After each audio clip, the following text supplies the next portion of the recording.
Welcome to another episode of Hidden History. Today, we're going to be looking at expressions of power, symbols that back in their day would have carried unequivocal meaning, but nowadays might be a little hard to see.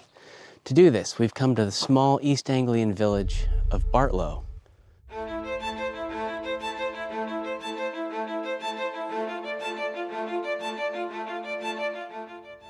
We're going to start here in the Church of St. Mary.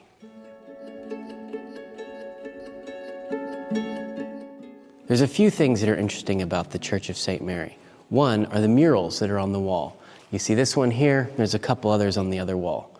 When these were painted in the 14th or 15th century, the entire inside of the church would have been decorated this way.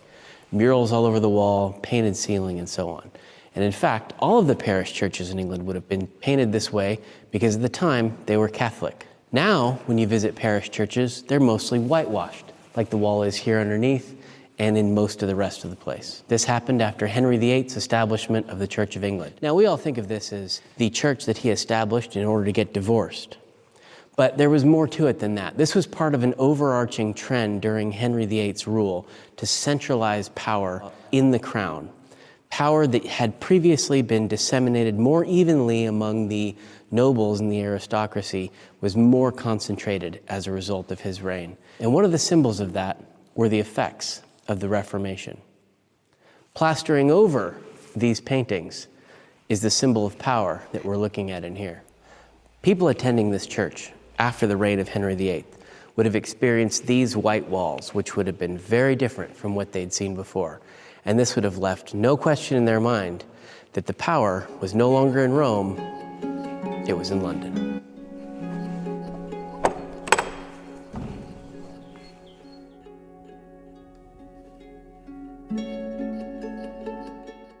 Now we're going to go back about 500 years previously to the time just after the Norman invasion in 1066. When William the Conqueror came and took over, he also installed a brand new aristocracy across the island, displacing all the old nobles.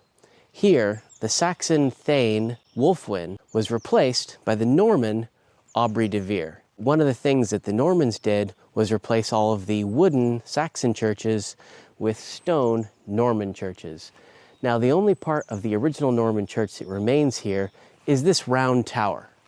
But you can see what an imposing structure this is. If you were a local Saxon villager living in this area, when the new guard came in and built churches that looked like this, that left no doubt in your mind who the new boss was. Now we're going to head down a small footpath right back this way to the main event of today's video.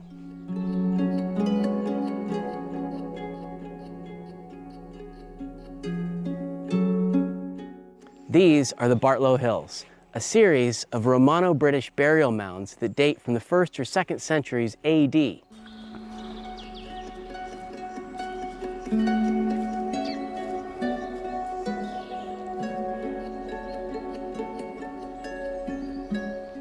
So while the mounds appear to date from the end of the Roman occupation in Britain or slightly after, they reflect the accumulated wealth of the local families who were able to put together this kind of a burial mound for themselves. These are widely regarded to be the largest Roman-style tumuli burials in all of Britain. This sign shows some of the artifacts and materials that were found within the mounds. Unfortunately, they were excavated in the 19th century before modern archaeological methods, so what we know about them is fairly limited.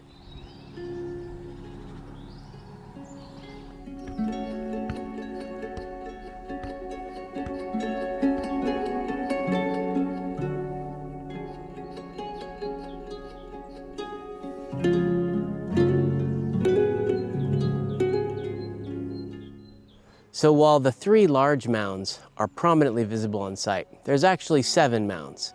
2 small ones are partially visible down here, and then there's a couple more that are not so visible. While it might feel like a bit of a stretch to call a 50-foot high mound hidden history, but the fact is, virtually every time we come to visit this site, we either have it to ourselves or there's maybe 1 or 2 other groups of people here. At the moment, there's one woman walking her dog down there.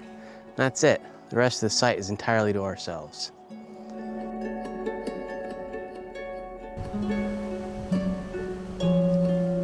Oh, holy cow, this is one of them.